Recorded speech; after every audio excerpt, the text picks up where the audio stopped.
नमस्कार। मी दिलीप स्वामी, जिल्हाधिकारी तथा जिल्हा दंडाधिकारी छत्रपती संभाजीनगर।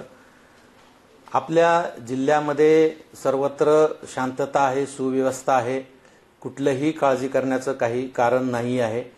परंतु आपत्कालीन परिस्थितीमध्ये प्रशासन आणि जनता सर्वतोपरी तयार राहावं यासाठी शासनाने दिलेल्या निर्देशाप्रमाणे जिल्हा आपत्ती व्यवस्थापन समितीने आपल्या जिल्ह्यामध्ये काही ठिकाणी मॉक ड्रिल घेण्याचा निश्चय केलेला आहे।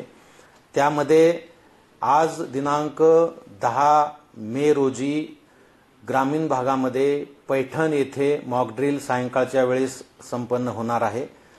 त्याचबरोबर शहरामध्ये छत्रपती संभाजीनगर महापालिका हद्दीमध्ये उद्या म्हणजे 11 मे रोजी दुपारी 4 ते 6 या कालावधी दरम्यान काही ठिकाणी मॉक ड्रिल घेऊन प्रात्यक्षिक घेऊन अशा आपत्कालीन परिस्थितीमध्ये नागरिकांनी आणि प्रशासनाने काय काय पावलं उचलले जायला पाहिजेत या दृष्टिकोनातून मॉक ड्रिल घेतलं जाणार आहे। माझी समस्त जनतेला विनम्र आव्हान आहे की आपण यामध्ये घाबरून जाण्याचं कारण नाही, पॅनिक होण्याचं कारण नाही आहे। उलट पक्षी या मॉक ड्रिलच्या माध्यमातून आपणाला संकटकाळी कशा पद्धतीने रिॲक्ट करायचं आहे हे आपणाला सुद्धा शिकायला मिळणार आहे।